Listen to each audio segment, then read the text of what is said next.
All right, welcome to Lizards and Locations. We have a new show for you today. We've decided to call this Hireling Hilarity, L&L Presents Hireling Hilarity.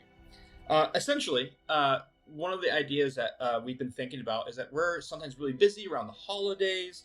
Sometimes we just have stuff going on between work, among other things that we just have going on in our lives. And sometimes we can't get the whole crew here. And so we're like, what if we can do duets, we can do threesomes and foursomes and more.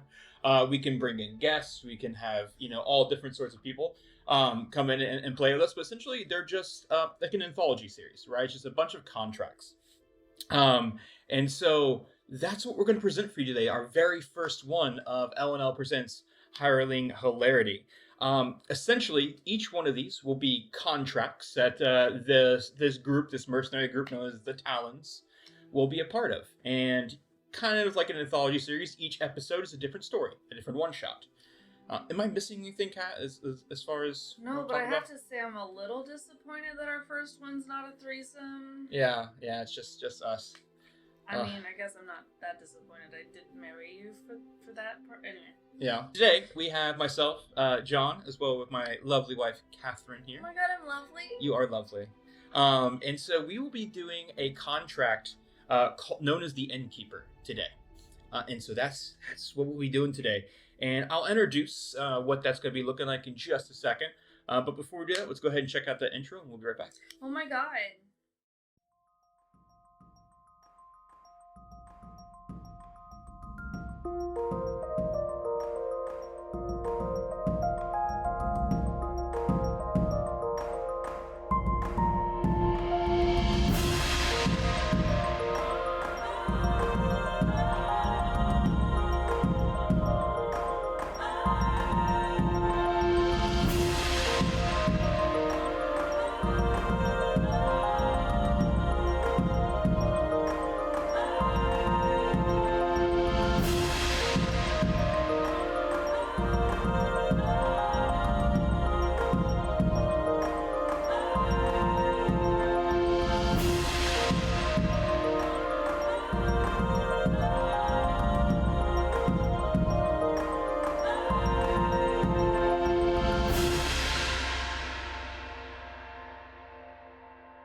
So, the Innkeeper. This contract was brought to you actually by the patron of your group, known as good old Patches Kegfist. He runs the Talons. He's the patron. He pays for your guys' stay and has pretty much equipped you guys for the most part. For this particularly contract, our first for this show, you will be needing a place to take over. And so he has the deed to a place known as the Gryphinn Inn, a place he used to own, but since starting the band of mercenaries, he's had a hard time being able to keep up with it.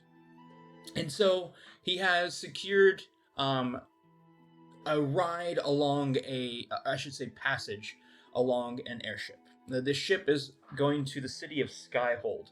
There is a specific spire, almost like a private spire, in which this floating piece has the Gryphinn Inn sitting on it. The Gryphinn? The Gryphinn Inn, yes. The Gryphinn, yes, for short. You guys will be taking transport over there, and your mission from Patches, your benefactor, is to clear out the inn because it's been a long time since he's been there, and since there's been some kobolds who've taken over. There's been talk of rat folk that have kind of inhabited the cellars, among other things that have kind of just overall made this a hard place to make a business at and to start your foundation of your mercenary guild. How hard is it? Very hard. Hireling hard. And so we begin this journey with the end of the voyage. You have taken passage, and you, alongside Patches and Clarence, as well as a person named Cyrilla. Cyrilla and Clarence are two fairly newer hires to the Talons. They're brother and sister, and they have done most of the talking for getting the taxi to this place known as the Gryphinn. Sure. And so we begin our journey as the ship begins to descend to the spire. And as it begins to descend to the spire, you hear Patches barking out orders as it seems the ship, the sails have been ripped by some type of aerial beast that has just slashed through the sails. The stones that are made of azurus, this blue, beautiful, magical stone that has its resonance, begins to blink out as they lose power. You're saying it's no longer smooth sailing. It is no longer smooth sailing. So with that being said, what's going through Charlie's mind as the ship is now fast descending into a giant floating rock? Sure. Yeah, no, Charlie has so much experience with this. He's got his spell book that he was writing stuff in. It's totally not open to, like, the second page because he hasn't written in the other pages yet. He's definitely not... One page spell book. He's definitely not got his, like, backpack hefted up really high on his back because, you don't want back problems later in life, right? Absolutely. Right? Yeah. He's got his blonde hair, not a hair out of place. Although, now that the ship is rocking and kind of falling, the wind's whipping it apart, and that's not great.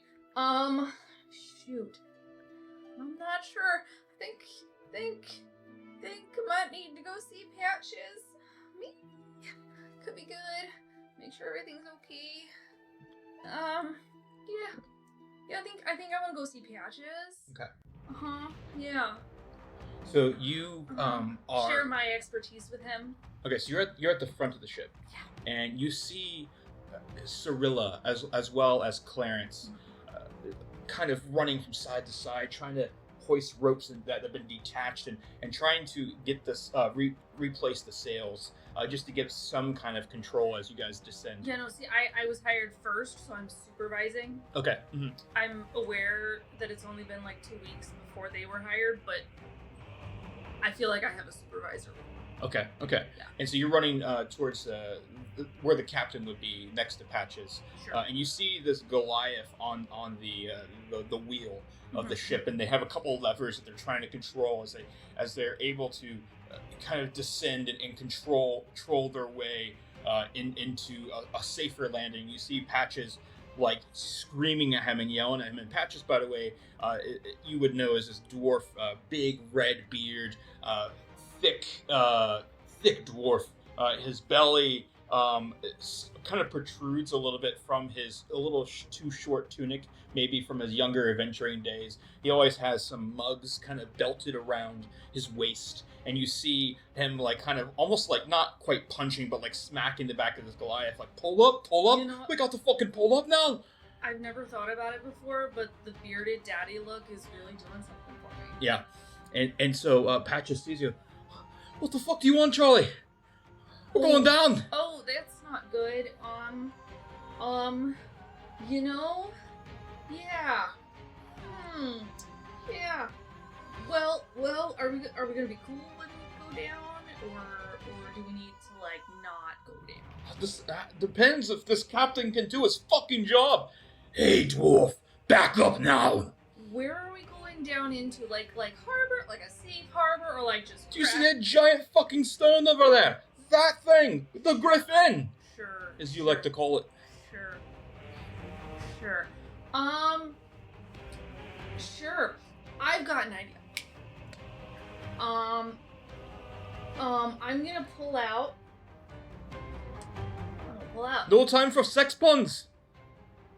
I'm gonna read this really carefully. I'm gonna pull out a little vial that I keep on like a little chain on my hip. Okay. It's got just like a little drop of like silvery metal in there that's kind of liquid. I'm gonna like really, really concentrate on it because I've totally cast the spell so many times, right? Like all the time. I'm so good at it. And I'm gonna cast Tensor's floating disc. Okay. Underneath me, What does that look like for Tensor Sling just for you? For sure. It's you know what? I like to think that Charlie is really embracing his newfound bisexuality. So it's like shimmering purple and blue and stuff. Okay, very fun.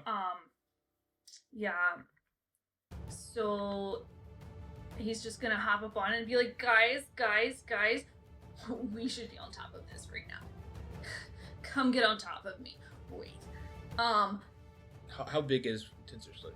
You know what? It is. Usually it's enough for like one medium size. It can hold 500 pounds. Okay. That's not enough. But it is only 3 feet in diameter. Yeah, so that's enough space for one person, right? Just for me. Yeah. Oh, you I said feel bad now. Get on me, guys. I honestly assumed people could join me on it. That sucks. Never mind. It's a solo journey over here, guys.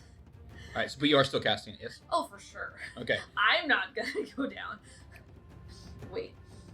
Keep going? Okay. So, Patches says, I'm glad you have some fucking way to...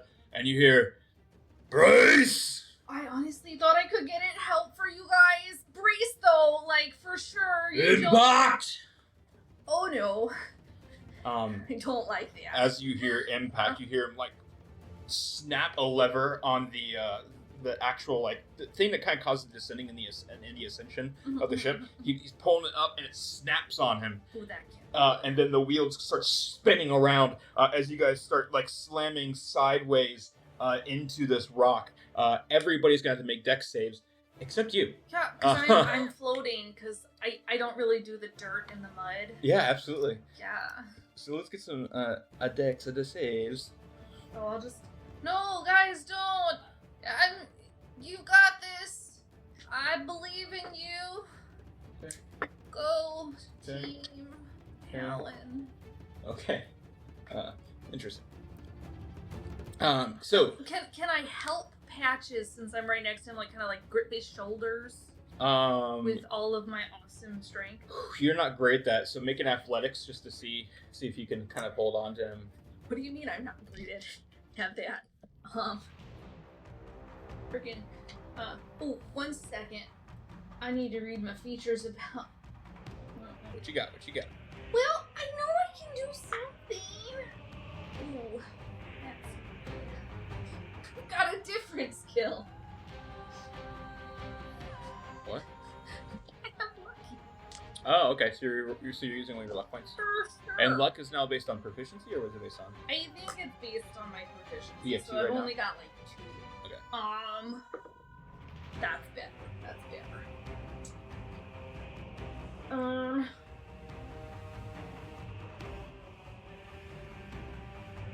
And you said that's athletics? Yes, yeah. Yeah, because I'm super strong. 13! 13. Okay. I kind of like slip when I try to grab the top of his shoulders, because I don't really grab people like that very often. So then I like realize that I need to like tuck my hands under his armpits and get closer to that really nice chest piece. Anyway, keep going. Okay, so you're going to kind of help him hoist him a little bit on as he kind of puts his arms kind of is it Jack from Titanic? Is it Jack and Rose? But this time there's really not room. Yeah, there's absolutely not room on this, but they're just trying to put their arms. They're kind of like dangling, gonna pull up a little. So he's got like his arms around my waist. Around the base of the. Are you sitting or are you standing? I tend to sit cross-legged on. I'm assuming you're like kneeling down to pull them Sure, up, that right? makes sense. So he's as an athletic person, I totally. So he's got them probably around the back of your calves or something like that. Oh. Kind of like holding on. So I'll give him advantage based on his athletics he just did there. Okay. So you're gonna watch as he kind of like, as the ship makes impact, he just barely starts to hold on to that. So you both will be fine. The captain just inertia takes over and snap of the neck as their head goes through one of the in a ship wheel, like there's the the spokes. I can totally fix that.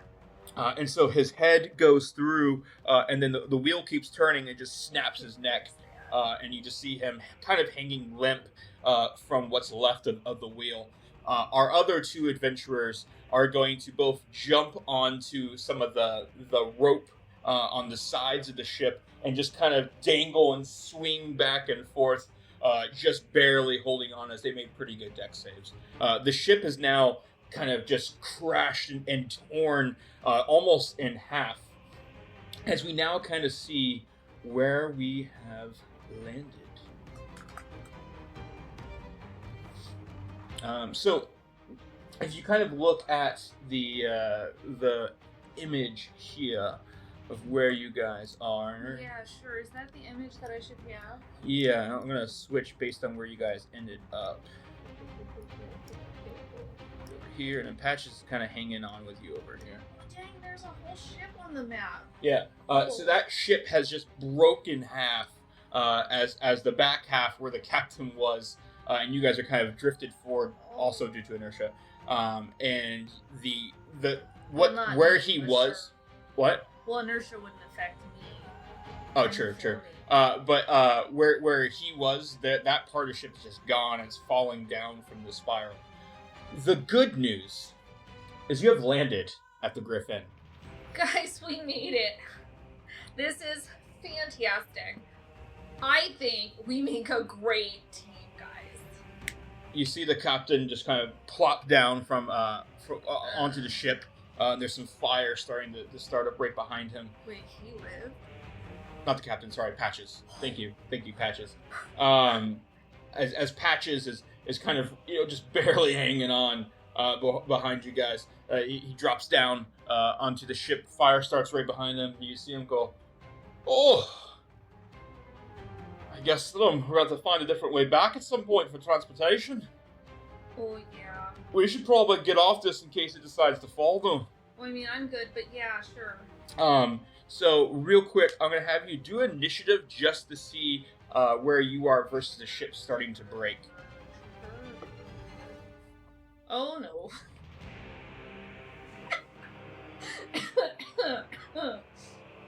Oh, no. I should use both my lucky points already.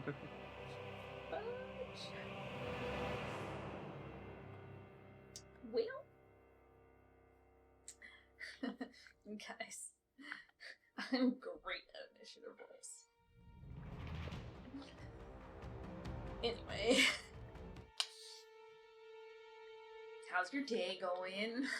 Okay, how'd you do for your initiative? Oh, that would be a 3. Okay. A 3. So, you see Patches immediately run and start leaping towards the side of the poster here, and you watch as he lands about right there. Clarence is able to swing off the rope, land a little bit further. Let me check distance here real quick. Yeah, they didn't get there in one turn. So we watch Sandrilla leaps, also sprinting, steps 1 foot on the post of the rail of the ship, and then leaps over, barely gets to like the edge of the wall, and kind of begins to just kind of lean forward and kind of fall to the ground and kind of scurry a little bit further. The ship does begin to fall. So what that means for you is the first thing for you is you would typically do a deck save, except you're floating. So what I really appreciate you letting me slightly homebrew 10 seconds. No, you're good. So the disc is slightly like floating here, and the ship is beginning to crumble and fall a little bit. The back half of it especially, and the fire spreading a little bit. What would you like to do during this time? Oh, sure. I mean, follow my team. Go Team Talons. I'm gonna float slowly off of the ship and settle over here and go, guys, that was intense. That was a lot. I'm glad we're all safe. Clarence looks over to you. Is this like typical stuff that you guys go through? Yes, I have a lot of experience with this. Okay, so this is like yeah, part of the deal. Sure. Mm-hmm. Sure. Sure. Sandrilla, you good? Yeah, I'm fine. Just close call for a first time out with the group. Sure. Patches goes, all right, so we're all good. I expected that. I'm glad we only took 4 for this one. So, welcome to the inn. I know none of you have been here before. But yeah, this is the shit we gotta take. I have no fucking clue who's in there right now, but we'll figure it out, right? Prefer some privacy when I take a shit. Oh, it's not the shit I'm talking about, Charlie. Oh, gotcha. Yeah. But anyways, if you need to take a shit, there's some bushes out back No, that you could good. use. You sure you don't need a pit stop? Nah, Okay. Clarence looks over and he goes, all right, which way should we go through? What do you think? Oh, that's a toughie. I don't know. Patches, you seem to know the place best. Where do you think we should go? Probably through like a window or a door. Are we sneaking? Are we being sneaky? Real quick, just curious, if I click over here, does that ping for you too? Uh-huh. Okay, cool. So Patches is gonna point to a couple places. He goes, well, there's a couple places that we could go through. Obviously there's windows all over, but whether they're open or not, or locked and stuff like that, it's a different story. Sure. There's a window up here that we could look at. That one has a little couple plants that I kept back there. The main entrance is down over here. Sure. And then there's some entrances down further as well, but there's windows all over. I mean, this would be the main way to go. So, if we want to take, the typical route. But when you're like trying to clear out a place, isn't it oftentimes better to go through like the back door? So what is a back really? So this where we landed actually is for the most part it is where most ships land. They can land anywhere though. So there's about 3 entrances that would all be considered front doors, right? I mean. Oh sure, like a triple team. Yeah. I mean, if you had 3 teams, yeah, you could for sure. Well, I mean, technically we've got 4 teams of 1, right? Anyway, 2, 1 team of 1. Anyway, man, I don't know. We should just go through the front. Just knock on the door and say, hey, this is ours. Could you leave? Maybe. You want to try diplomacy? Is what Sure, you're thinking? why not? Well, resident wizard, go ahead and take the lead. For sure. That's what I'm good at. Charm the socks off us, so I'm sure you'll get it. My father always said I was the best at talking to the people.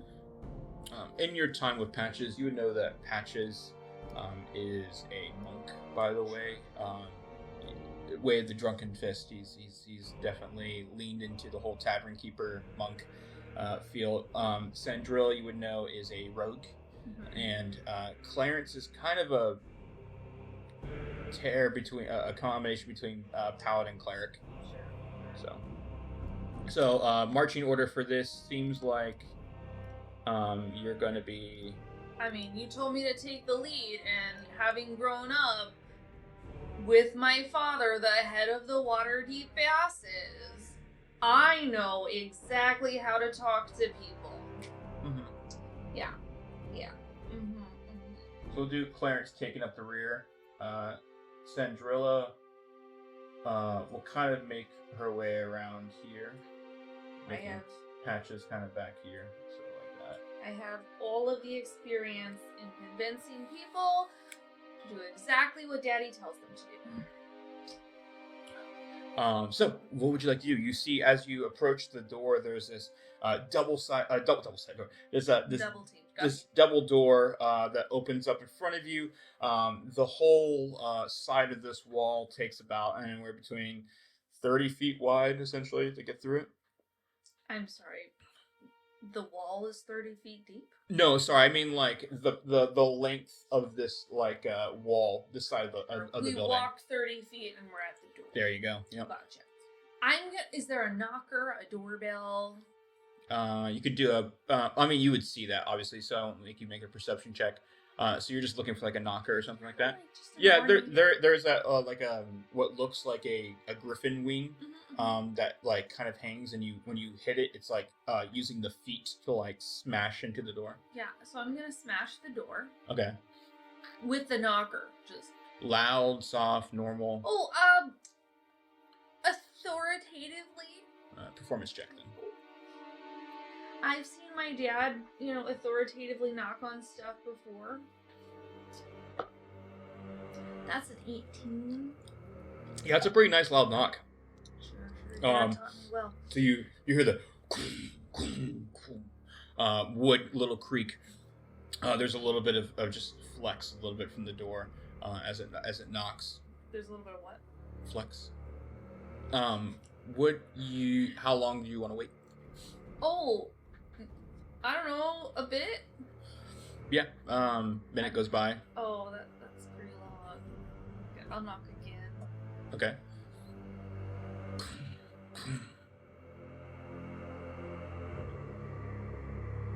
Nothing. Guys, I don't think anybody's home. I think we did it. I think we took the inn. So I pull on the door handle. You just want to pull on the... Yeah, because it's ours. We have the deed. Obviously, we own the building. We're Yeah. allowed to go in. Go- I'm going to go in. Go to turn the knob and... Yeah. Locked. Oh, it's locked. I knew I should have. Dad was telling me I needed that once. What do you think, guys? How should we get in? Sandra looks to you. I could look at it. Oh, you should look at it. Yeah, that's no problem. So she'll make a little perception check, see what's going on here. Sandrilla walks up to the door, kind of just pads it, puts her ear to it, turns it. Good news or bad news? Oh, I was never good at choosing this game. I don't know. I guess the Good news is it's locked. It's locked, and I can open it. Oh, that's good. Yeah. Yeah. Oh, it's trapped. Oh, and can you undo that? Well, you're stepping on the pressure plate. Where your foot is. Sure. So I could try to disarm it. Did you just walk up and you didn't look around or anything like that? Well, I mean, who traps the door these days? It's so like 2 centuries ago. Patches goes, lots of people, honestly. Yeah. I'm gonna go ahead and cast mage armor on myself. Okay. Yeah. Which, Is that a spell slot you have to mark off, or? yeah, for sure. Okay. Due to my particular type of magic, Uh-huh. it's sort of like some moist flesh for a second crawls across my body. What color? Bloody. Like a bloody flesh? Like bloody flesh. Okay. Yeah. I was picturing like Venom, like the black for a second. Yeah, I mean like the symbiote kind of crawling For over. sure, except But bloody. it's fleshy. Okay. It's definitely fleshy. So there's like this like armor. bloody sinew and that kind of. it kind of like sinks back into my flesh. Yeah. Sandra looks to you and goes, "Oh, that's kind of disgusting. What was? The little fleshy bits you just had." What? Never mind. All right. So you just keep your foot right there. All right. Oh sure. The worst. This works like 4 out of 5 times. That's a good stat. So. Oh wait. Oh yeah. What would you like? She's like currently fidgeting with her tools on the pressure plate. Yeah, no, I only have ways to make people fail at things. Keep going. Oh, okay. Oh, that was easy. You're good. Go ahead and lift your foot. Okay. Yeah, natural 20. Yeah, she killed it. So yeah, you put your foot off, and the pressure plate just stays pressed in. She has gone underneath and like tripped, like kind of like cut one of the. It looks like some kind of mechanism that's like a pulley that pulls to the other side. And you look, and she like points up above. She's like, "Yeah, there's a little rock right there, and that's gonna fall on your head. So we're just gonna make sure." A little rock or like a really. Oh, it's a big rock, yeah. And so she like cuts the pulley on that so it stays still, and then she takes one of the big potted plants.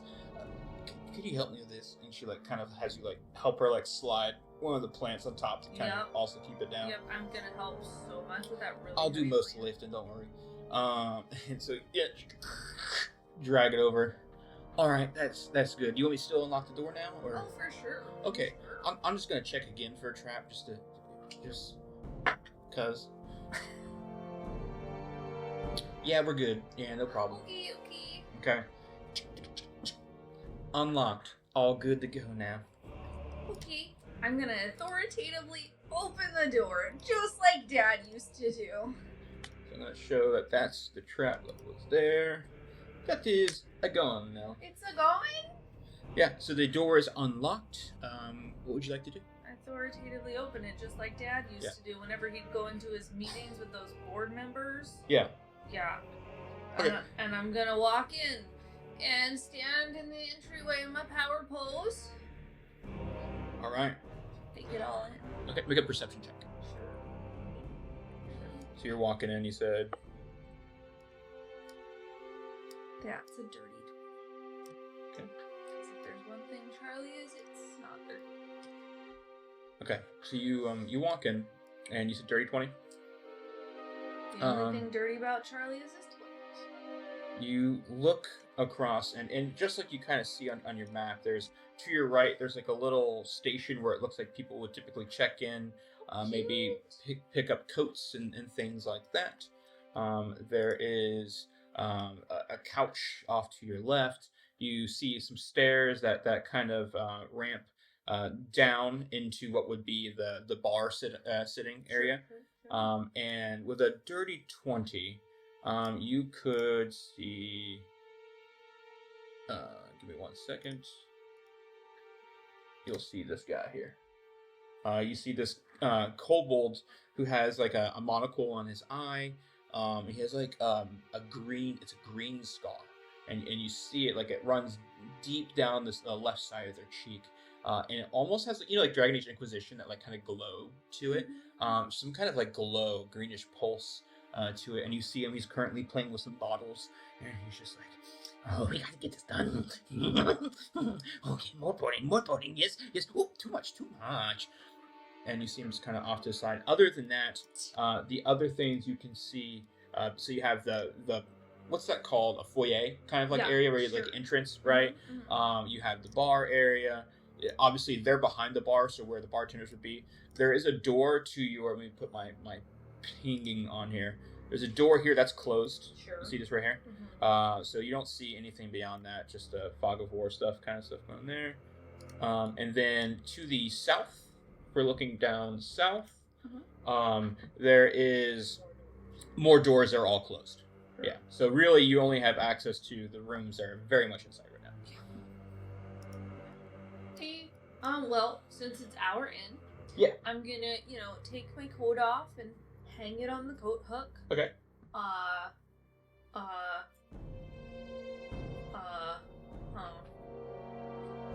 Put my boots on, I guess.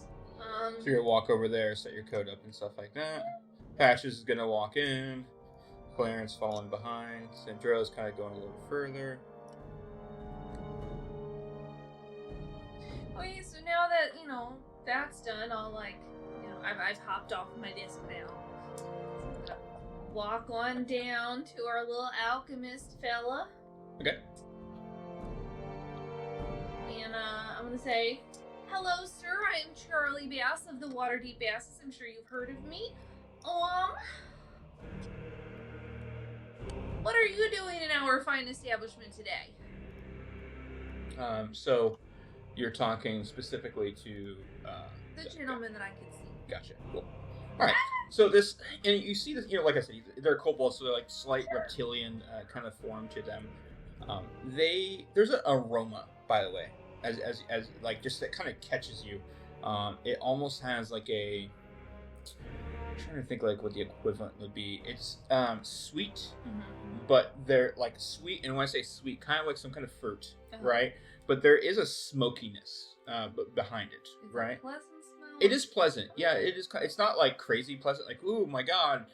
It's slightly when you get the smokiness, it causes a bitterness to the nose, which kind of not the best part. So it's like an aftertaste, but the after smell of it is not the best part. I politely ignore. Okay. So you walked up to him like you said, and pretty much remind me what you just said. Oh, I said, hello, sir. I'm Charlie Bass of the Waterdeep Basses. I'm sure you've heard of me. And what exactly are you doing in our fine establishment today? Yeah. So the kobold looks to you. Charlie, you say? I'm Skox Bitterchill. Oh, hi, Spox. That's a nice name. I'm working right now. This was abandoned, and we own it now. Oh, you see, it's not abandoned. We've got the deed and everything. It's ours. Show me the deed. Okay, Patches, you got that deed?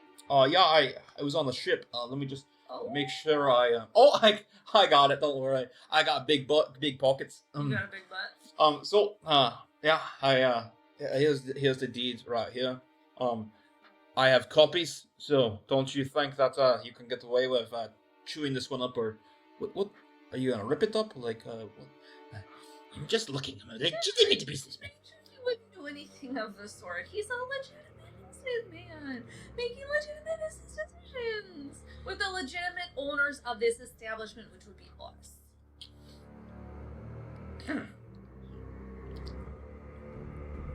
Is it the Gryphinn or the Gryphinn Inn? Well, you see, I prefer the Gryphinn, but my homie over here, I don't know why I went with homie, he says that it's the Gryphinn Inn. The Gryphinn is cooler, right? But as of now, it's the Gryphinn Inn.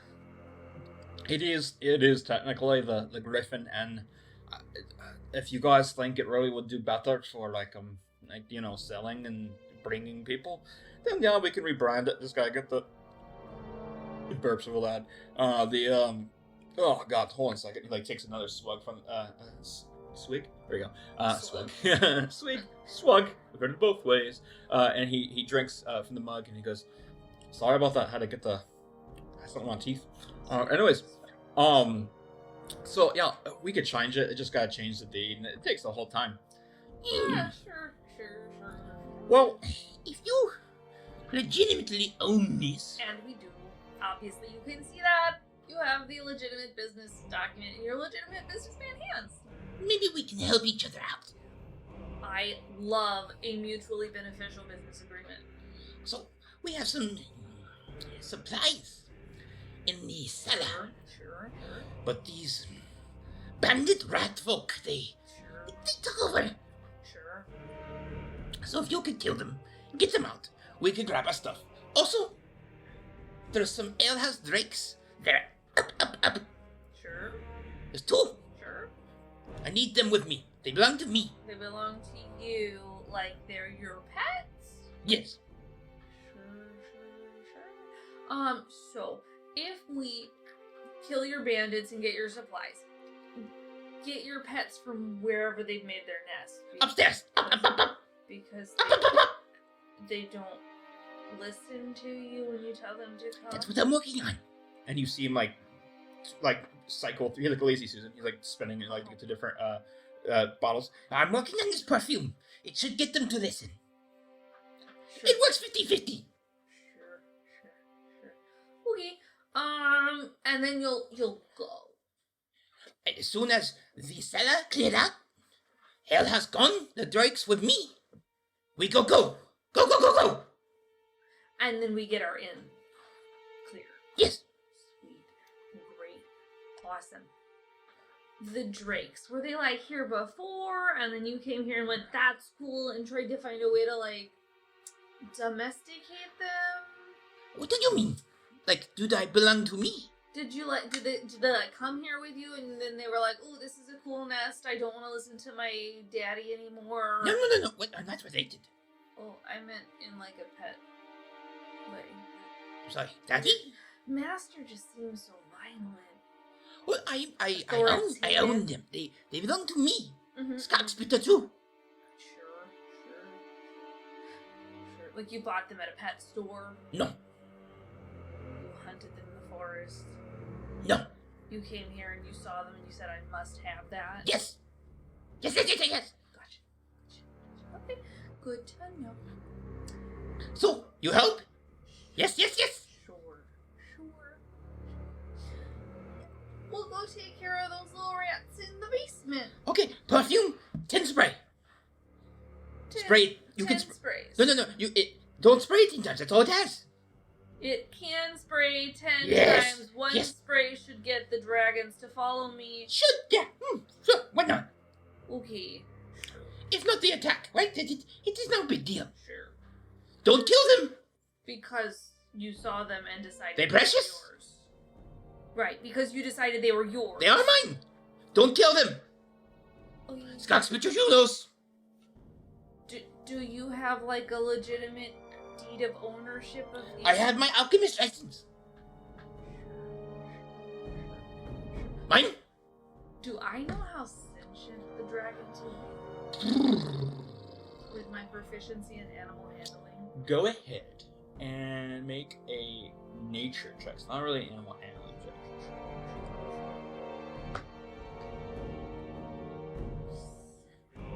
7. You know, drakes can be like any dragon type creature does have a sense of sentience to them. A lot of them can speak, usually draconic.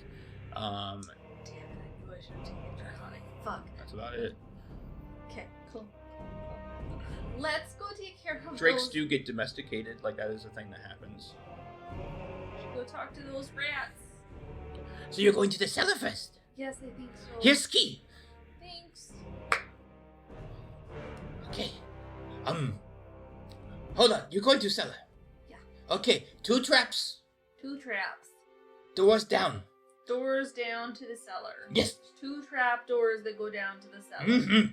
Sweet. That's Also, cool. 2 friends. Don't fight friends. Don't fight your friends, and they'll know that we're your friends. Tell them Scott sent you. Tell them that Scott sent us. Okay. Yes. Okay. Alchemist spit at you. Other way.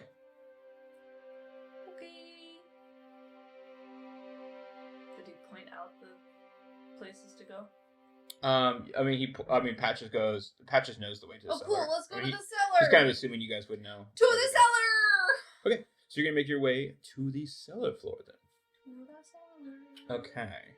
To the So- cellar. To get to the cellar, you have your map open for you. Yep. So this right here Yeah, sure. is the cellar path right here. Okay. And he did give you notice of the the things, so you know those are there. One going up, one going down. The trap doors. Those are the traps. Oh, okay. He mentioned that there were traps. Then I said trap doors, and you said yes. Oh, sorry, I meant to say traps. Sorry. Okay. Yeah. I let what's her face fix the trap. Cinderella, you think you could like handle the? Did you say Cinderella? I said Cinderella. Oh, I heard Cinderella. Cinderella. Yeah, I could look at him. Awesome. That's great. All right. Yeah. Let's do the little thing again. Oh, that's great. That's great. Yeah. That's a trap right there. Huh? You want me to disarm it? Yeah. Oh, I thought you wanted me to look around. No, I'm well aware where the traps are. okay. Our good friend Oh, told it's just us. because you didn't know earlier. You like stepped on a pressure plate, so like. Oh, okay. Yeah. Oh, we're keeping tally of what things have happened, like people who fell off a ship. All right. All good now. Okay. Why do I not believe her? What? Fuck. Okay, I walk confident. Make a dex save. She rolled a 2. Shit. Shit.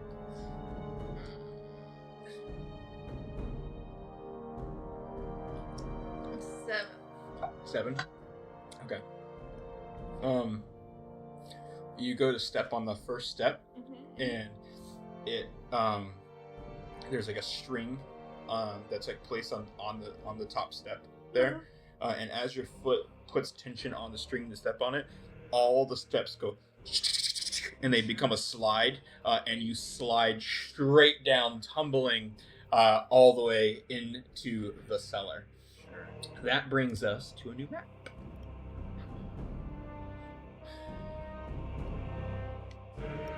So you would have been leading the way. Sandrilla next. Patches. Can I just point out that mage armor should absolutely be whatever your spellcasting modifier is and not dex? All right, I agree. I think it's too dependent on dex. If you're asking me, can you see your character now? Mm-hmm. You should not be hidden anymore. Awesome. I mean, like, if you wanted to give it to me and just make that the whole roll for today. What? Sorry. Can it go No. So you've slid down. They all slide down, but they slide down a lot more gracefully because you kind of like are the first one down. You make a ton of noise, and you do hear skittering far off in the distance. With that being said, what you can see now are just barrels all around you. Just seems to be some type of storage unit. Legitimate business barrels. Got it. I'm just gonna go around that corner and hopefully not run into any traps. Okay. Based on that path you just I took, run into traps? there is boom Yeah, there is. and boom. Fuck yeah. You just don't believe in perception checks, so for No birds, let's go! okay. So in my experience, traps are not a problem. we'll say the first one happens first, so the second one doesn't technically go off yet. Okay. So let's say dex save, first one. Ooh.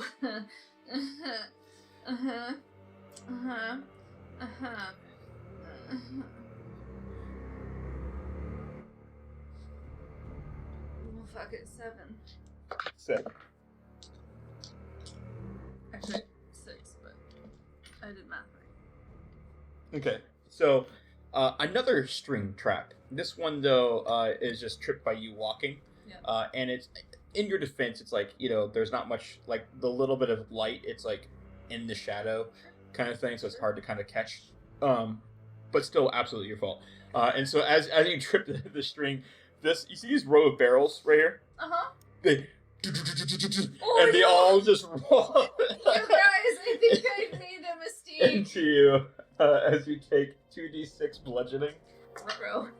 That's 3 Oh, good. bludgeoning damage. Rolled really bad. I mean, a businessman never makes mistakes, but something happened over here. Yeah, so what's going on with Charlie as they just a bunch of barrels are just like run into them and they're kind of like stuck in between them. So obviously the contractor that placed these barrels did not do a very good job securing them in place. Really, it's an equipment failure. Anybody could have been walking by when it happened. Could y'all, help me out here? Sandrilla and Clarence will walk up, and we'll say technically you're back here. So they'll kind of, not much space for them. But they're gonna really Clarence is gonna help you stronger. Patches right now, by the way, as you look over to Clarence kind of helping you up out of the barrels, is he's got a little. It was in the movie Hunger Games. One of the gifts that she gets from Hamish, is his name Hamish or something like that? She stabs a tree and water comes out. It's a tap, sure. It's a tap. She stabs it into a barrel and it's just filling up one of his cups. I was like, oh yeah. I see you found something, Charlie. Yep. I love that you're setting off all the traps to kind of get the new ones kind of, what not to do as an adventurous. That's my goal, to teach by example. You may be young, Charlie, but you're full of wisdom. That's not And foresight. Yup. I've always been told that, I'll say for your benefit, now you get picked up, I'm going to have them roll a perception check to see if they find that second one you would have hit. And they do point out that there is another one. This one is a stool that's in the middle of the way. And then you see that the stool has a rope attached to like a couple of like hammers are gonna fling out if you move the. So it's just like, well, and they're like light hammers, like like masons and stuff like that. But they would have enough force to like smack you in the face if you move the stool. So you see Clarence just go. I'm just gonna cut the rope real quick so we don't get this one. Sure. So this one has been deactivated. Clarence is now technically in the lead. And he goes, Charlie, I know we're first time kind of working each other, but yeah. I appreciate you leading by example. So if you would go ahead and take the lead again. Sure. Whatever way you want to go. Sure. Yeah. Sure. So why don't you tell me exactly how you should look around before stepping? Can he aid me in a perception absolutely, check? Yeah. So I can have Advantage. Go ahead in your perception check. Oh God. Fuck. 5? 5? Okay. So the first thing is you don't see any more traps. Sure. But even with a 5, you do see a rat folk just like watching, like you come around the corner and like you guys are like looking around. All right, gotta find the traps or something. And the rat folk is just like head tilted, like looking at you guys. They've heard so much commotion. Like they're like almost coming to investigate, and you guys are turning around the corner, and it takes a hot minute for you to notice this rat folk just staring at you. Oh, hey, good sir. So great to meet you. I hold my hand out. My name is Charlie Bass of the Waterdeep Basses. I'm sure you've heard of me. Right again. What? So we own this bar. And we don't want to like kick you out or anything, but like if you're going to take up tenancy, we'd have to start enforcing like a rental arrangement. This place was abandoned. No, that's not true because we have the deed and it's been ours for a certain amount of time. Squatters' rights. No, see, I have to disagree. The Waterdeep Basses are really, really good real estate-ters. And according to Waterdeep Law Section 2357, A subsection 2DB, you can't actually start squatting unless you find the original tenants and alert them to the fact that you will now be squatting, and thus you don't have any squatters' rights because after that alert, it takes 90 days to actually set in. So apologies, but we could create a rental agreement if you wanted to maintain residence in the storage facilities. Okay, a lot. Deception is what it sounds like. Sure. I mean, to be fair. If you were to quote a law like that, you'd have to do a history check. So if you are trying to persuade, you need a history check to actually make sure you're saying the right law. Advantage because my family is in fact. Absolutely. Yeah. Sweet. Inspiration, by the way, too. It was fun. Oh, 4. And I'm going to use it right now. Oh, awesome. Thank you. I rolled a 1 and a 2. Oh, okay. So go ahead and roll a 3. What do you roll? Can I use lucky after using that? Yeah, why not? Yeah. Fuck shit. Roll 4. What was your natural roll there? Just curious. 2. Oh, okay. This is your second luck, right? Uh-huh. Yeah. 15. 15. Okay. Yeah, so 15 history is good. And I'll say persuasion with a lower DC. So persuasion, but it's a lower DC. Oh, so neat. 24. Yeah, absolutely. Yeah, DC was like 12 at this point because of what you did. So he looks at you. I was not familiar with that law. Yeah. I can take you to our leader. Sure. You tell them, Sure. and then we are good.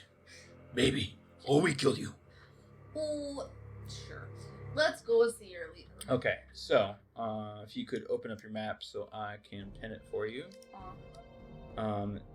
They don't seem to be walking around traps or anything like that. Lovely. But their leader is... Do the names pop up for you or no? Ratfolk 1, Ratfolk 2, Ratfolk leader. Cool. Nice. So you see Ratfolk here then. Mm-hmm. Okay. So you are good to go ahead. No, seems to be no traps. Oops, sorry. I'm just gonna wiggle my way down to Ratfolk leader and hold out my hand and say, Charlie Bass of the Waterdeep Basses. You shake your hand with your right hand, that's how. I mean, if you want to. Fair. Of the Waterdeep Basses, I'm sure you've heard of us. So, here's the thing. We are the legitimate owners of this legitimate business, and we need to discuss the rental agreement. If you all heretofore shall be staying in and maintaining a residence in our sub-basement storage space. You see a much larger rat. This guy is like, whereas most rat folk are like 4'10", maybe 5'2", like in that area. Mm-hmm. This guy is like 6 feet tall.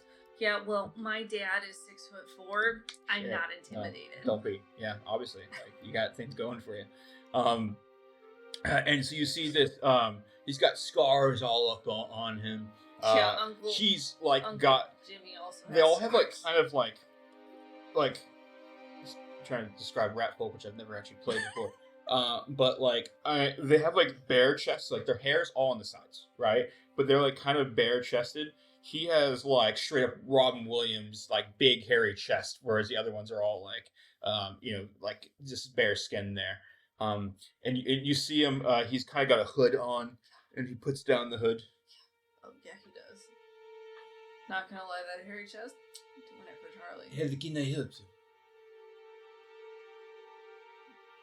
Do I need to repeat my speech, or does my speech? No, Like out of character. no, you're good. You're good. Okay, Yeah, you're cool. good. Give me a speech.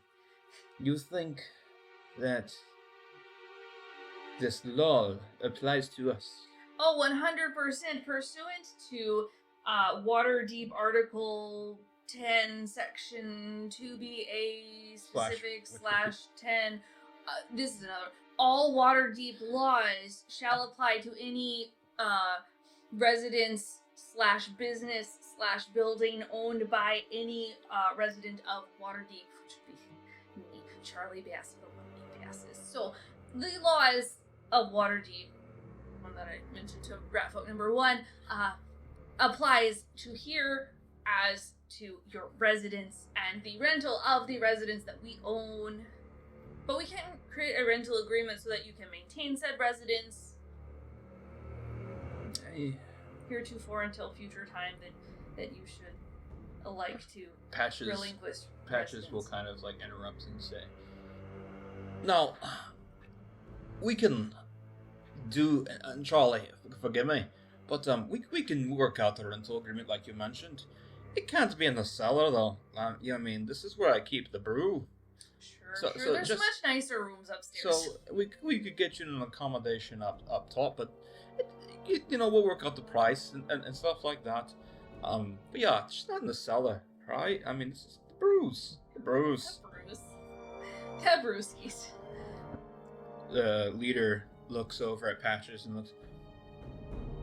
Which one of you owns the establishment? Well, you see, that would be all of us. We're a team. We're a joint venture, an LLC, if you will. So you are, the LLC is mentioned on the contract. It is, in fact. Can I see the deed? Yeah, for sure. Deception check. Because it is not. It's under Patches' name. Hot shit. In the Kegfist family.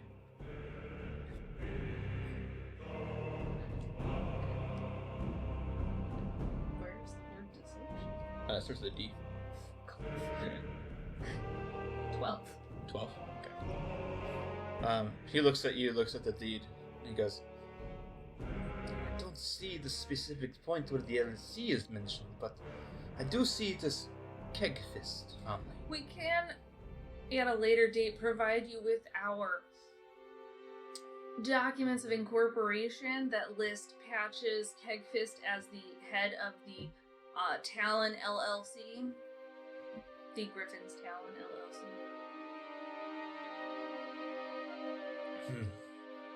And as owner and head of the Gryphinn Talon LLC, pursuant to law, blah, blah, blah, of section 23410, he is, of course, legally obligated to provide all of his buildings to the incorporated nature of such agreements. Persuasion or deception, whatever you're doing here. That was a chunk.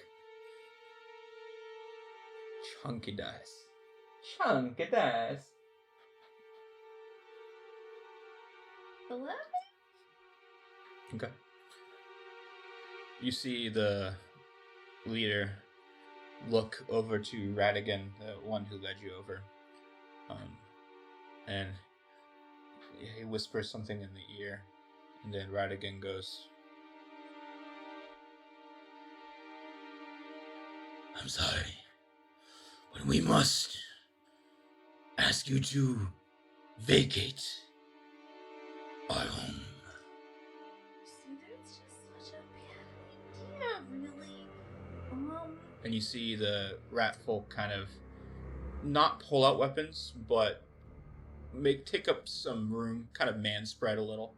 Oh, not the man spreading. So the dude in front of me is getting all aggressive? Radigan is, yeah. Oh, not Rat Leader. Rat Leader is like he stepped over to whisper something. So he's kind of letting the other guy speak for him. Mm-hmm. So this guy's posturing up, Rat Folk number 1, and then Rat Folk number 4 is kind of closing the space. Mm-hmm. Okay, well, considering Rat Leader is obviously the leader, and they've told me he's the leader. Yeah, he's absolutely. not metagaming at all. I'm gonna go ahead and hold out my hand as if I'm gonna like clap Radigan on his shoulder and be like, okay, bro, that's cool.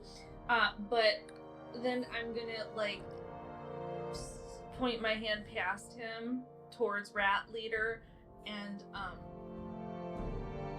because my magic is based on blood and stuff, I'd like to flavor Frostbite as if I'm like sucking the heat from his blood from his body. Yeah. So that he starts to have like a crust of cold start to grow on his.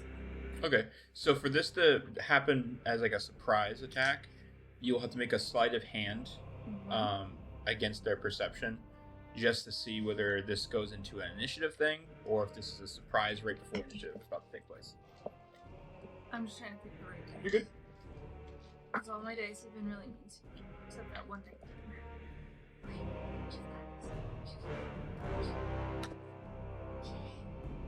Sleight of hand? Yeah. 19. 19. Okay. They rolled a 17, so. So go ahead and is that an attack or is that a DC I have to make? It's a DC. Okay.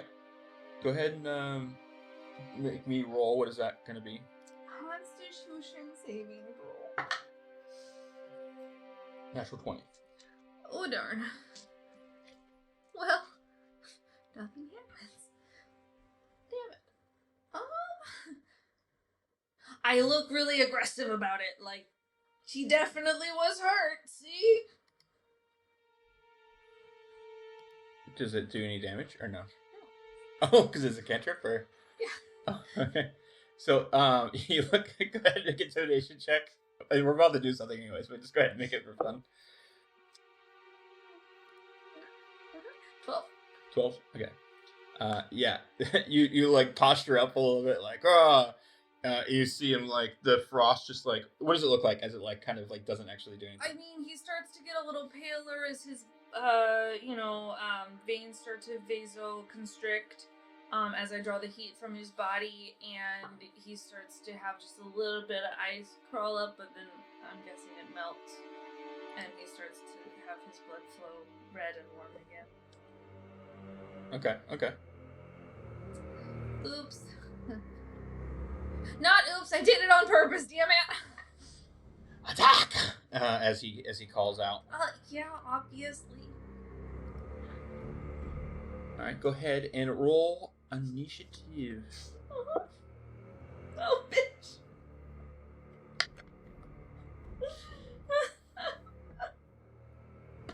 What happened? What do you mean happened? We're rolling initiative.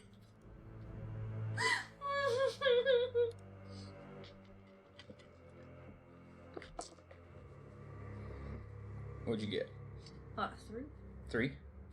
All right. So, so we have our initiative. So obviously, as you can see here, we have the rat folks. They'll go as a group. Then Patches, then Clarence, the leader, Sandrilla, and obviously you last because you. So, with that being said, a rat folk will go first. I will point out, if it's been less than an hour since the ship crashed, there's a tensor's disc within 20 feet. Oh yeah, absolutely there's. Alright.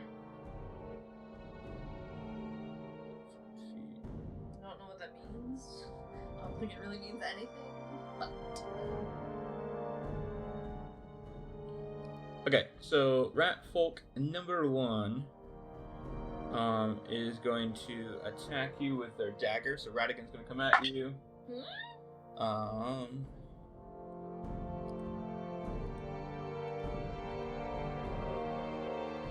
That is going to be a 22 to hit.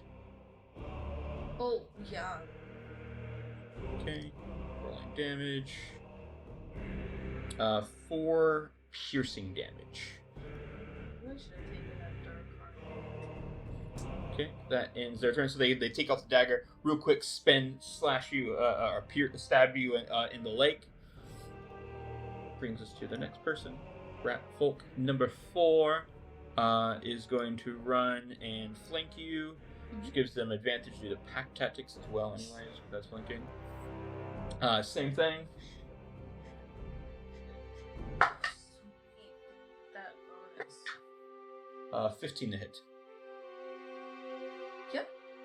It's Unless you want to make major armor based on my intelligence. no, that's another 4 piercing. This one stabs you in that, this one actually stabs you in the back of the leg, like near the hamstring. Ends their turn. Rat folk number 3 is going to attack Sandrilla, which due to flanking, they also get advantage. Natural 20. So times it by 2.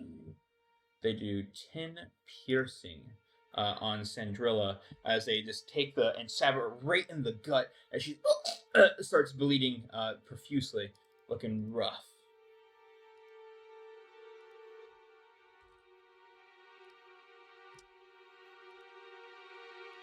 And then Rat Folk 2's turn. They're going to come up behind Sandrilla, also stab at her. Advantage. That's not going to hit. This time, she gets one of her dagger, her scimitar out of the way, and just kind of knocks the blade away from stabbing her in the back. Ending her turn, bringing us up to Patches.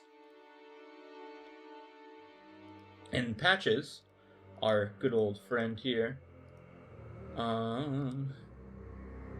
is going to run behind Rat Folk number 4. And start helping you out. As they will do some dope monk shit. I'll dope up your monk shit. God, Patches is gonna make me fall even more in love with him if he saves my life. So, comes on for an unarmed strike. Absolutely just square right in the back. Hits him real good. For 7 bludgeoning. What did I say? That was Rat Folk number 4, right? Sure.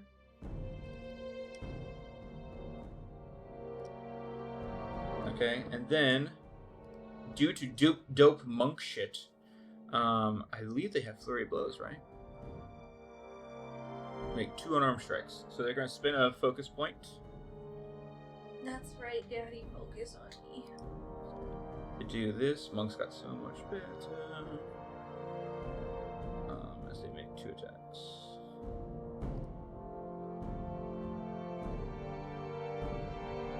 Would be a natural 1. You guys are flanking them, right? Mm-hmm. So yeah, you would get advantage on that. Try If again. you have to use the more strict rule than you usually do. Good. So that's gonna hit. So the first one, first one palm into the back, then takes a left hand and just smack right into the neck of that one. That guy's gonna collapse. He's gone. I feel a lot better now. So Rat Folk number 4 is dead.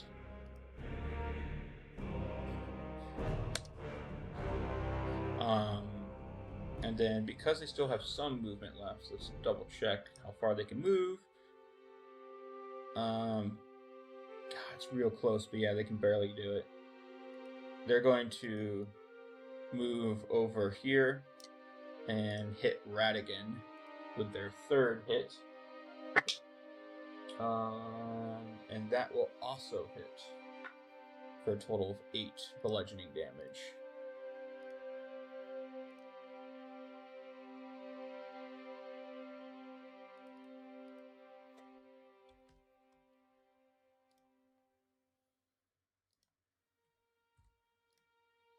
Alright. Next up is going to be Clarence, right? On the list? Mm-hmm. Yeah, Clarence. Okay, Clarence is going to try to come over and help out Sandrilla. They're going to do Cure Wounds, which, gosh, what is the new version of Cure Wounds? Oh, it's so much better.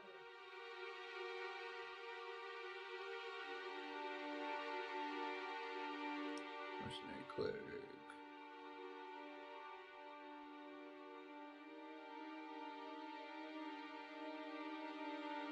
Okay, cool.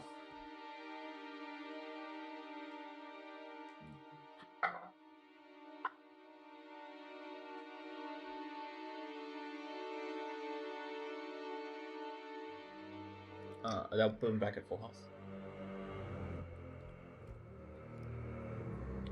So you watch over as Clarence just runs over. He has like a chain shirt, so you can hear like the jangling of the metal. Puts his hand onto his sister and goes, "It'll be all right now." They're related? Yeah, they're brother and sister. Oh, cute. Yeah. And it's like, "Oh, we'll be good." And puts his hand. You see this blue glow that turns into like a white light as the wounds that were the kind of like, even though he's like touching her back, the gut begins to like reseal itself and blood kind of sizzles away as it like is closing the wound. That will end his turn. Next up is the leader. I mean, it's certainly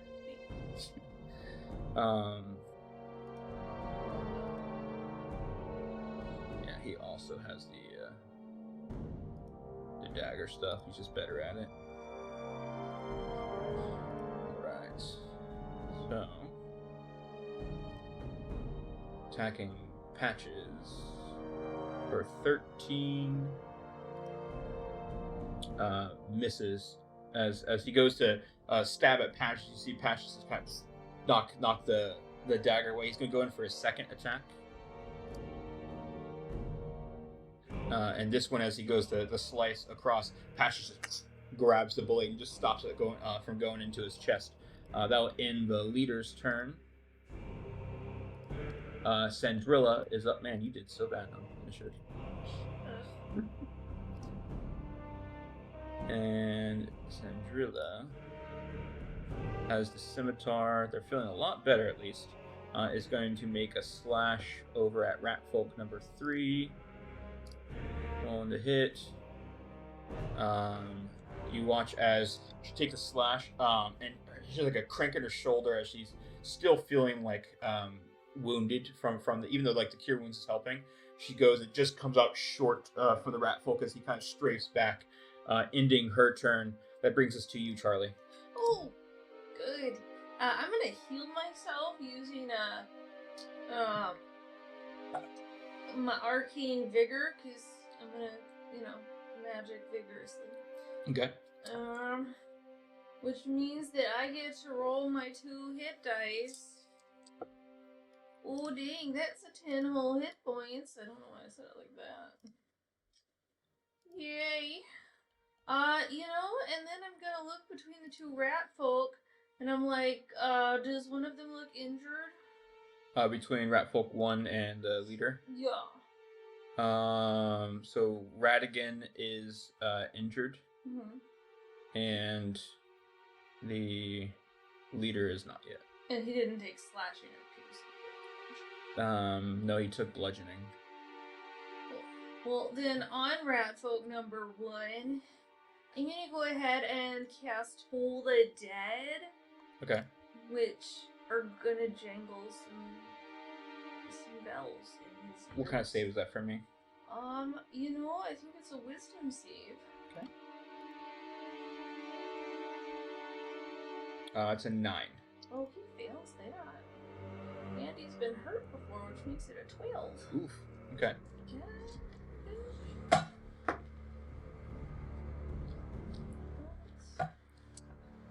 That's 3 whole necrotic damage. 3 whole necrotic. You must have rolled like shit. I rolled a 3. All right. As a bell rings in his ear, a ghostly, invisible bell, and his ear starts to decay. Okay. Very cool.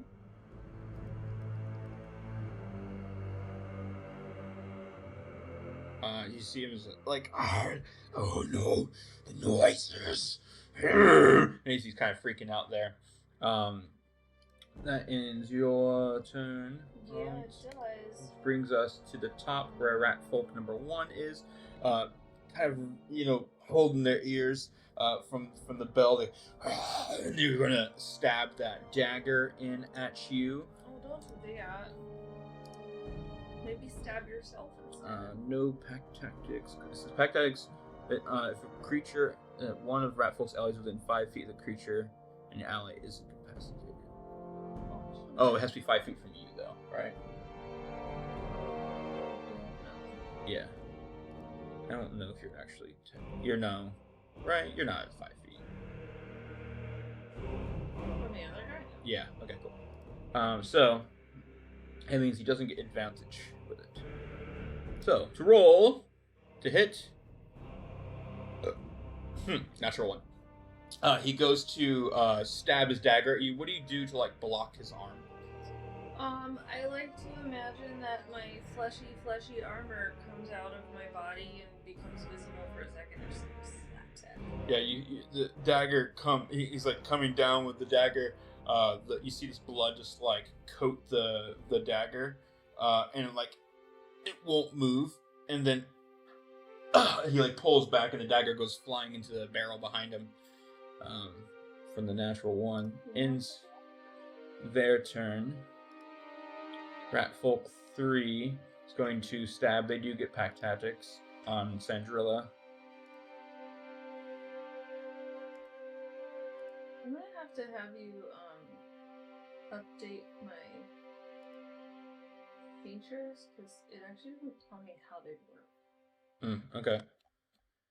This time goes to stab at for the subclass stuff. Yeah. Okay. Well, I thought it wasn't gonna be fancy. It should just be the description. But it doesn't tell me the dice that I have to roll and stuff. Not in the description? No, it just says when you choose this arcane tradition, you're able to use your own depleted life essence to channel your magical abilities. Also, at 3rd level, you learn how to weave your life force into a spell you cast, boosting the intensity, the cost of your vitality. But it doesn't explain it to me, so I have to go to edit character. Oh, interesting. Okay, I'll have to check that out. So yeah, goes to stab at Sandra. Sandra this time parries away the dagger, so that one doesn't hit. Leading us to Rat Folk number 2, who's going to stab at Sandrilla as well. Also pack tactics. Let me just fish for a crit. That's going to hit for sure, at least though. Alright, so it's going to hit. It's not going to be a crit though. As they stab her in the back for a total of 6 piercing damage on Sandrilla. So right where his hand kind of was put on there to heal her, there's now a gaping wound from. Ending their turn because the other one's dead. Patches is up. Patches is going to do some dope monk shit again. look at the drunken. Oh, that's cool, but I don't need it right now. Alright, so he's gonna make first attack on the leader. That's gonna hit. Dealing 9 bludgeoning damage as he takes the one of the mugs that he's holding, just smashes into the face of the rat folk leader.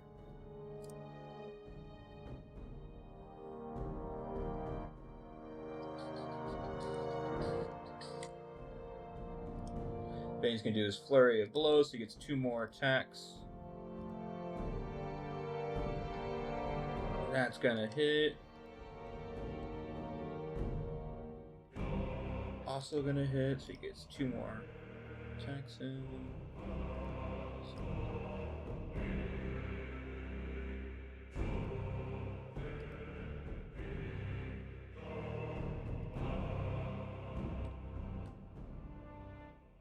Okay, so you watch this. The first punch, the mug comes in, smashes into the face, takes another mug out, starts drinking the ale, then slams on the top of the rat folk head, and you see him like kind of get pushed down. Then takes 2 mugs together and Hulk claps the sides of the ears, Sherlock Holmes discombobulate style. Ending his turn, bringing us to Clarence. Clarence once again. Trying to make another attack, and you see Clarence. Clarence has like a mace that they're using, so they're whipping it around, and they go to uppercut at the rat folk to the north. There. Do all of my friends do bludgeoning damage? No. Why? Because one of my spells requires. The Sandrilla doesn't, and then also what's his face does like magic shit. So. Yeah, and he's going to do Radiance with it. So that's going to hit. As you see his mace come to like uppercut, and it smashes into the chin as he expends a spell slot to make it even heavier. Oh yeah, he just one hit that guy. Literally, mace comes from uppercuts, and you see like the head like go back, and like what's part of the throat like keep going up. So like the head's going back, but the neck's going up. Disgusting gore, Mortal Kombat style. That brings, what was that, number 2? So number 2 is out of combat. Bringing us to Rat Folk Leader. They're going to take their 2 scimitar attacks on Patches. First one hits. Second one hits. No, they don't have scimitar, so they have dagger. And they're going stab. 2 daggers, just trying to stab at Patches there.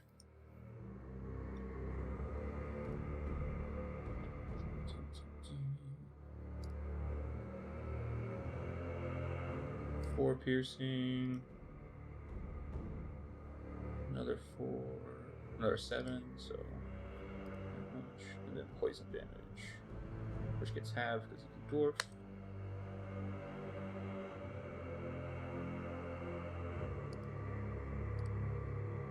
Okay, that ends their turn. Patches looking rough. Not crazy, but he's looking rough. Sandro's gonna swing across with the scimitar to hit. That's gonna hit for a total of 8 damage. It is currently your turn as you see Sandro slash across the rat folk there. Well, seeing his blood come out of his body,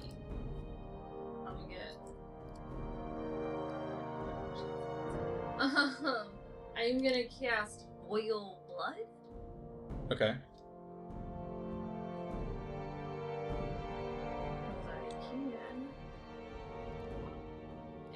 At sliced up man. So he has to make a Constitution saving throw, or his blood starts to flow. Okay, and that was, sorry, which one? Can you remind me? Whichever one she slashed. Oh, so you're attacking the person that's farther away. Yep. Okay, cool. Good to know. It's gonna be this one. That's number 3, it looks like. Constitution. Numbers. 3. Great. So his blood begins to get really, really hot. And, he doesn't take damage just yet, but, you know, when he does, it's gonna be... Oh, it's not immediate? No, it's on his turn. Okay. I mean, if you'd like, I can just tell it to you anyway, because his turn is right after mine. His turn is next, so if you want to go ahead and put it in there. Sure. Well, I'm going to use one of my blood feats. So as I'm casting the spell that causes his blood to start bubbling, bubble, roll damage. You can choose to take necrotic damage equal to the spells. So I'm gonna take two damage as like two little blood vessels around like my jawline, just pop. Oof. So I have just a little bit of blood dribbling down my neck. And I'm gonna re-roll these. Oh, it's one better. Okay.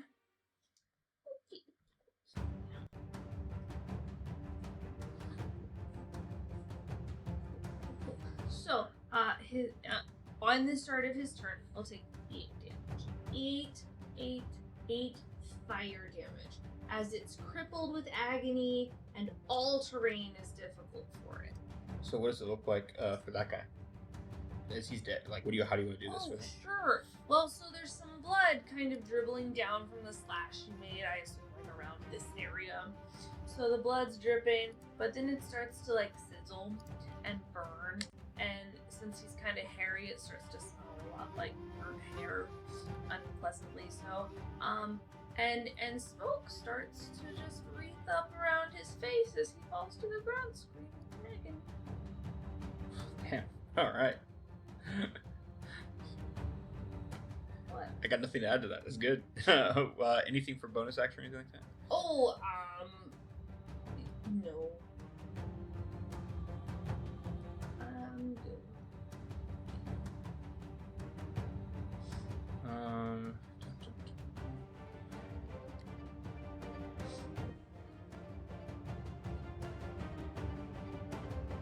Okay, so it brings us to the top of the round. The Radigan is going to look to the leader, and he's going to make an attack on him. I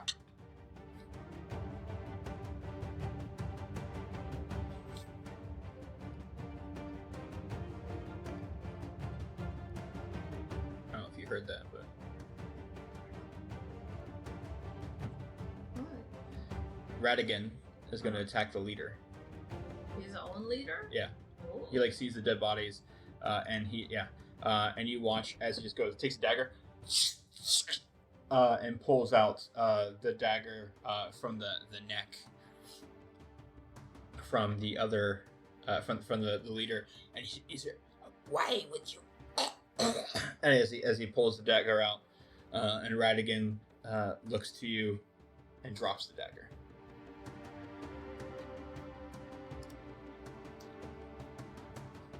Is going to end combat, but you are welcome. He's surrendering himself to you, so you guys can choose what you would like to do here. Oh, I mean, I'm cool with that. I'll hold out my hand and say, "Cool, bro." Yeah, he'll look to the Patches and kind of put his hand out and grab you by the forearm. Good, Marat. I know how to speak. Because I am one. Definitely. All of the slang. Yeah. So, yeah, so, did you want one of those rental agreements then? You just killed my boss. I could use a new boss. Oh, fuck yeah. You joining Team Talon, mate? Our claw's okay. Yeah. Sure. I'll help out where I can. Great. Our next task is to go upstairs and see about these drakes, right? Because the kobolds say that they own the drakes, He but they spits don't when really you own say the kobold. drakes. Yeah, I thought they were a little shifty too, but it's fine. Let's go check out the drakes. As you say that, he goes, I heard you hit one of the traps on your way in. I mean, yeah. Did you hit the other two? No. And you see Clarence go, I took care of the stool. Was there a third? He goes, yeah. And so he points out where a third trap is, so it's on the map for you now to see. Sure. Okay, well, let's, head out and not hit the traps and go upstairs and then upstairs again, and we'll check out these drakes and see if the kobolds really own them, because it seems kind of fishy. Okay, so you're going up to the top floor? Yeah. Alright. So you are at the top floor now. Yeah. That's where we are. And since you... Oops, don't want to show that. Our viewers might have got a sneak peek of where they are. Because I have the presentation view on. So, as you get up top, there is a plethora of rooms to look through. Radigan has been here, so he points out that they put a trap over on the north staircase that takes you to the ceiling. Okay. So and by he points... ceiling, you mean the roof? Roof, yeah, I think I always mix that term up, don't I? But yeah, I can get stalactites and stalagmites, or whatever. And he mentions that last time they heard the alehouse drakes, they were in this room and this room. Okay, sounds like a heading. Let's go. And I'll head over there and go, here, Drakey bros. So some buddies downstairs said that you're their pets, and I wanted to make sure that's cool with you first, because, I don't know, they seem shifty. How are y'all doing? Are you walking all the way over there? Because they're pretty far away, so... Yeah. I can bring the whole crew if you want, to make it easier. Oh, no. We're the Gryphins, Talons, and, we like friends of all types and kinds. So you guys can go here. Yeah. Okay. So I legitimately, by the way, almost took Draconic instead of... Did you really? But then I went, no, because, dwarves are traders, and I'm from a trading family. We know Elvish and Dwarvish. So, there's two doors. They're both open. And on one bed, on both the two beds are these. They're kind of tiny. They're not huge.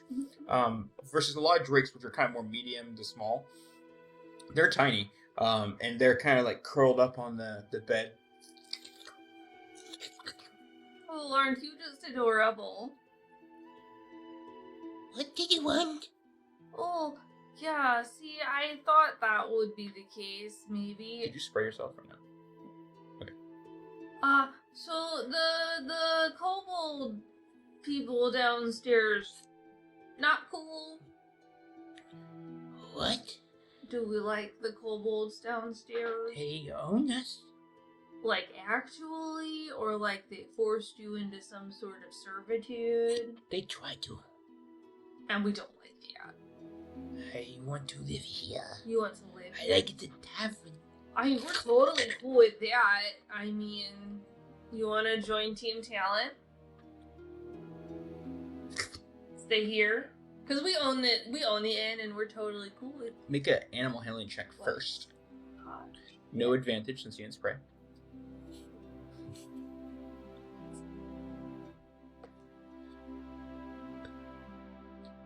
Plus 5. You kind of just approach a little bit more and Oh, that's so cool, my buddy. No Trixies. No Trixies. Only Trixies. you see a little bubble come out from their mouth with green smoke. Well, aren't into it. you just a talented boy? And they suck it back in. Aren't you just a talented boy? Yeah. It's okay. Go ahead and make a persuasion check with disadvantage since you didn't do well in the animal handling. It's okay. It's okay. Ah! You said disadvantage? Yes, because you didn't succeed in the animal handling. Damn it. I rolled this one. Natural 1. Natural 1. I don't know where the stupid green dice went. Oh, it didn't even land on a number down there. They both are going to jump off their bed and land a lot closer. But in like a cute way. Very defensive. They're not attacking yet. But they're like, you now. Do you offer anything else? I mean, if you really like the ale house, we could make a deal for ale. Make a persuasion check, not a disadvantage. 1 second. It kind of fell off. Missing those luck points, huh? 9. 9. It's okay. It's okay, buddy. Alehouse Drake 2 backs up. Jumps on the bed. The one that's talking to you, though.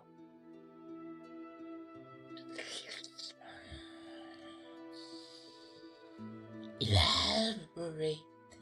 Elaborate. Our whole plan is to, like, run the inn with lots of ale, and this guy over here, he's great at brewing stuff, so he's gonna do that, and there's gonna be comfy places to lounge, and there's gonna be lots of good things to drink and eat, and I mean, the guys downstairs, we clearly don't like them, we could just kick them out, right? So I think, you know, you could be part of Team Talon LLC, and that would be cool, cause friends are cool. You see Patches grab for a hammer. A light hammer. Good. Not carpentry wood, but like a regular handheld hammer. Yeah. Pulls it out. Allow this to do the talking, Charlie. And he takes the stopper out from the shaft. Yeah, sure. And pours some into a mug. And puts the mug of beer in front of the alehouse Drake, where he puts the stopper back in the shaft of the hammer. Had me going there, Patches. Persuasion with advantage. Sure. 16? 15. 15. Oof.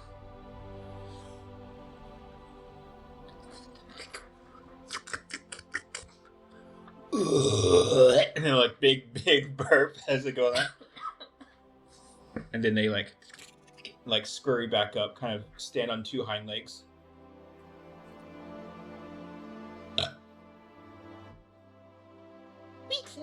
10 out of 10. I'm so glad. Patches goes, "Don't lie to him." As he takes a big swig. I mean, but that might be an 11, right? Radigan looks over to you guys. Is this typical? Yeah. The drinking, the burping, or the friends? All of it. Yeah. The alehouse Drake drinks some more from the mug. Pushes the mug back over their nose. And you notice there's like something you're learning for these alehouse Drakes. When they get agitated, they get more low tone and aggressive and growly. And then when they feel delighted, they get to that almost like fairy kind of like high pitchedness to them. Kind of like how people who are drunk might have a different like voice to them. They're kind of a fun creature. And so we will stay. That's fantastic. I'm gonna go and we're gonna tell our friends downstairs, not our friends, terrible people downstairs, that they're just gonna have to go without you then. We will follow. Sweet. To the kobolds! for the climax.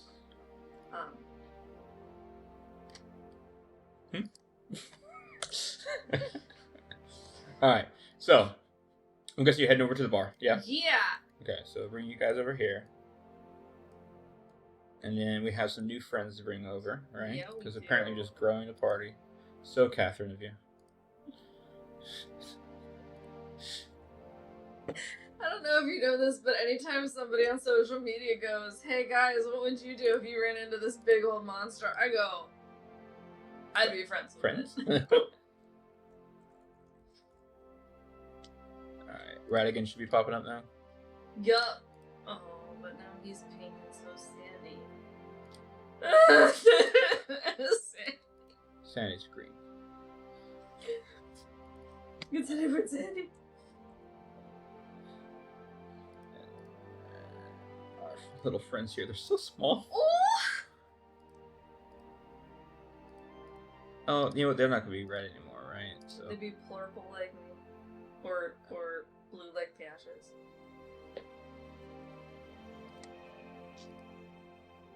Are there other colors? I don't know. They are, yeah. Okay, here we go. Let's do this. The Kobold Alchemist, who you've learned to be know as Skox Bitterchew. You return, you return, you return. Yeah. Ooh, the Drex are here. Ooh, who's this behind you? Oh, this is the new member of Talon, of Team Talon. Actually, all three of these people are, and pursuant to Waterdeep business code, the number that I said earlier, we are going to have to ask you to vacate the premises so that Team Talon LLC can take up their rightful residence here, and unfortunately, we cannot extend you a rental agreement at this time, as you have, in fact, come up against code LLB number 22, and that's not good, because you really shouldn't be trying to subjugate additional members of Team Talon LLC, and so we're going to have to ask you to vacate the premises. Yeah. Okay, so just to make sure I'm on the right page here. You are trying to, and you've quoted what we've established as I've canon quoted the laws. real one. Yeah, canon laws. But now I'm trying to tell them that they have to leave because they're being dicks to my friends. Based on a law. There's a law that says you can't be dicks to people. So I'll allow persuasion or intimidation. And because you were able to convince the kobolds, you will have an inspiration if you need to use it. Because that was interesting. You've grown your party, which is just so you. And so Charlie.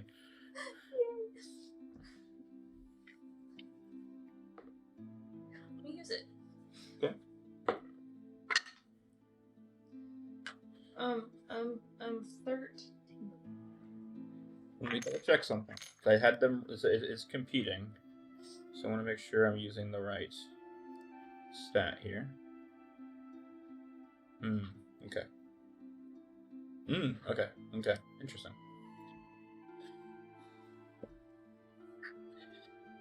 Oh, okay. For our audience, I just got the hand as in, hold on, I might have something else. As I'm talking, because, I really care about my buddies. Yeah. Can I cast Word of Misfortune? So, like, the end of my speech, there's, like, a little guttural growl that, it's a high-pitched hiss that I end on. Yeah, so you guys have to leave. Right? That's Targeting the alchemist? Targeting the alchemist, yeah. And he... Oh, the next time they make a saving... Oh, it's a save. Never mind, ignore that. If he makes a saving throw, he has to subtract a d4 in the next minute. Okay, so that's something to know about. Okay. Alright. So, you are arguing that... Did you mention the alehouse drakes? I don't think you did, though. Oh, I said, these guys are our new buddies. He's joined it. Actually, all three of them have joined Team Talon. And since you've been dicks to Team Talon, there's this code called LLB number 10, and you have to leave because you can't be dicks to Team Talon LLC. You see as two kobolds also enter the room. both holding like it looks like a clay pot with a little fuse at the end of it. And they're like looking over to Skox, and Skox takes the monocle, lifts it up, and you can see the green glow and pulse even deeper as they stare at you in the face. You could lie to us again. Yeah, because there's nothing stronger than the law. You take our drakes from us. Not your drakes. They're their own We drakes. said they were ours. We established No. this. You said words, and I was like, well, that's weird, because drakes are usually kindness engines. It turns out they totally are, and they're their own people, and you can't just own people. You That's took. insane. We looked past this rat folk joining you. That is fine. The two drakes is a problem. They joined us of their own free will. You can't really dictate other people's free will. That's why it's called free will. You have to, Why should we listen? And they point to the other two kobolds in the room. Because the law of Waterdeep is really just the law of the land. Whenever an owner from Waterdeep, is owner of a certain property, as such, this property and this owner of the joint LLC, Gryphinn's Talons Team LLC. Patches kind of steps up in front of you. That would be a great reason, right there. Like what they said, that was a lot of stuff that honestly, readings, it's a chore. It's a chore. But I have a different reason. If you wouldn't mind, Charlie. Sure. It's my two fists. Well, that's two reasons. Yeah. I also have your blood magic. You do, right? 3 reasons. Oh yeah, and then 4 if you count the law. Clarence, didn't you knock off practically the head of one of those rat folks in one shot? That's 5. Oh, and then Sandrilla, I want to say you have a scimitar on you. 6. Yeah? Okay. You have a dagger too. Oh, that's good to know. Rodigan, what can you do? I mean, he's not I a killed the terrorist. leader. Oh, Rodigan, this guy is their leader. Maybe you can show him. That's 8 whole reasons. What we did there. 9 if you count the dagger. Oh, the dagger too. Yeah. Also, our lovely Drake friends. If I was to give you a bunch of ale for killing them, would you agree to it? Hell, you say? Reasons 10 and 11. So I think that might be the reasons. So I'm gonna let you roll it since I'm the I don't want to take away from you. Do it in intimidation. Okay. I'll give you the number to add to it, and you're gonna have advantage. Okay. It's gonna be a +5.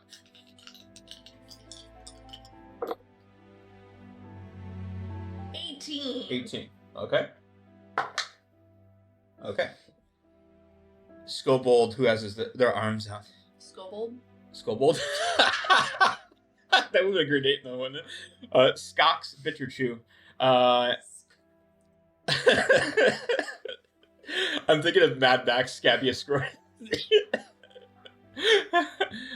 Has the arms out.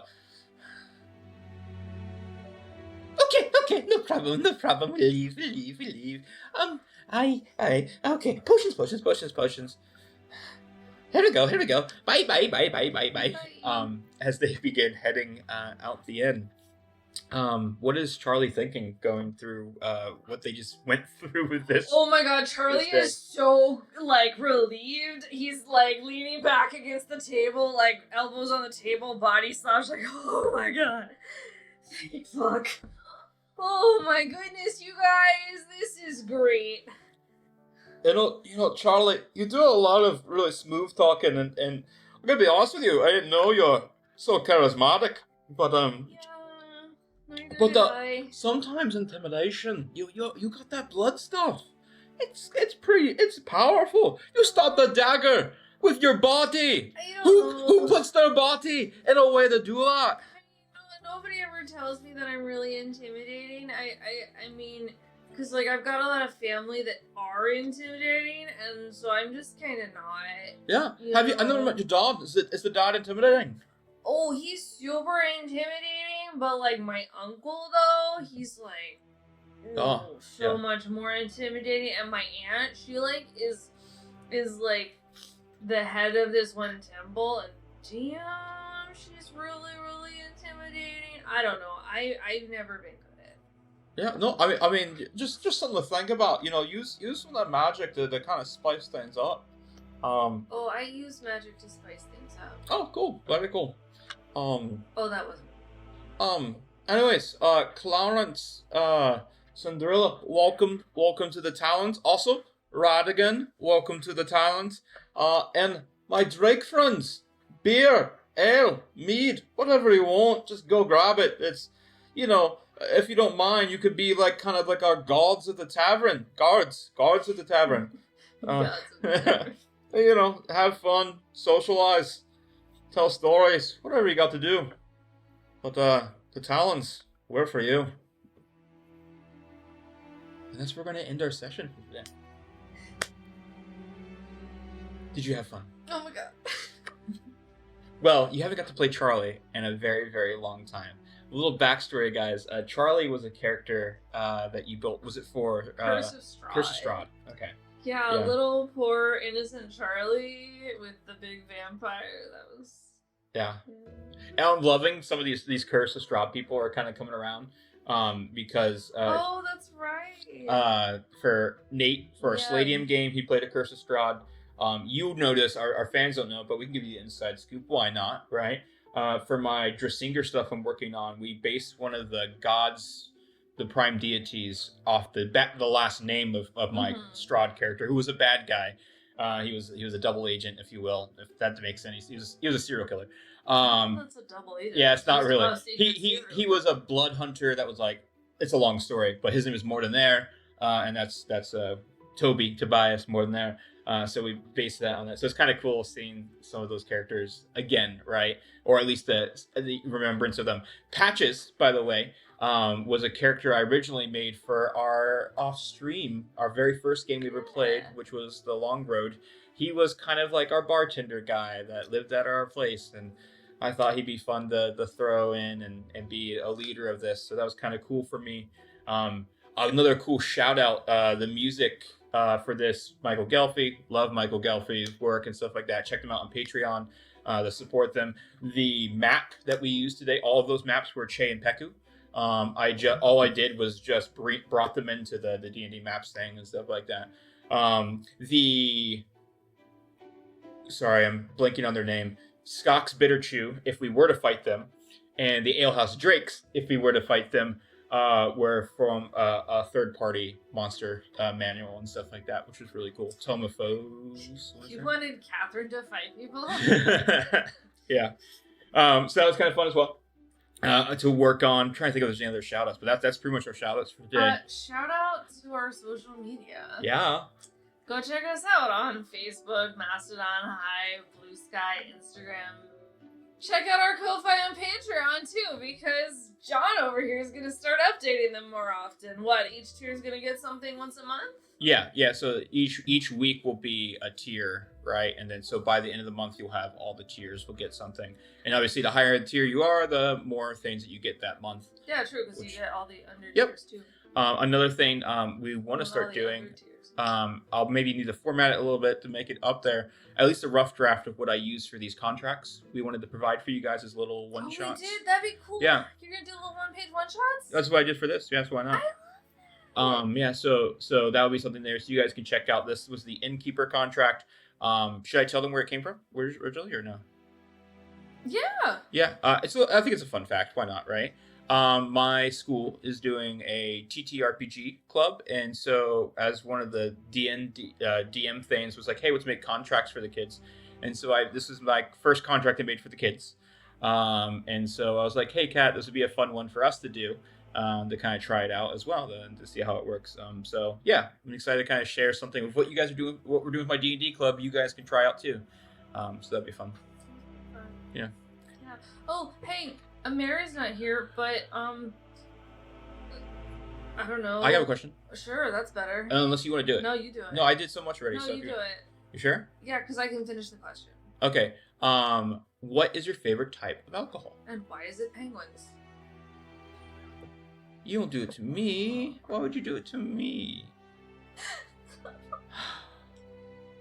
Well. Tell me all about penguin alcohol. I don't know. Is there a brand of alcohol called penguins? What's your favorite though, Kat? Oh, I don't know. I guess vodka. Really? Not sour ales? I mean, sours are good, but you can't drink all that many or your acid reflux starts to be mad at you. And vodka's just easier to drink for really quick.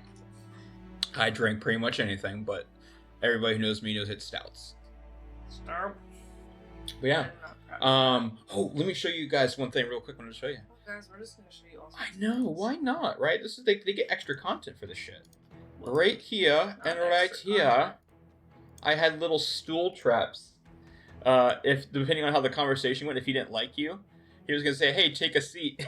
And there was gonna be a stool trap, and I'm not kidding. It's just a collapsed stool. Like you fall to the ground and he laughs at you. Sorry, I wanted to show that. What's your favorite behind the scenes content and why is it penguin? Alright, that's it for us. This was L&L Presents Hireling Hilarity. And hopefully you had a good time with it with our first episode here. John, Kat from Lizards and Locations. Not sure when these will always happen, but we're going to try to fill out our time whenever we can't have everybody together to do some stuff like this.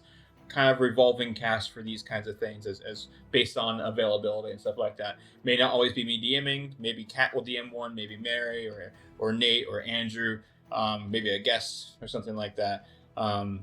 We could do a paranoia hireling hilarity thing. I don't care. Use a different system for it. Doesn't have to be D&D. But yeah, so check us out. Can we roll yet?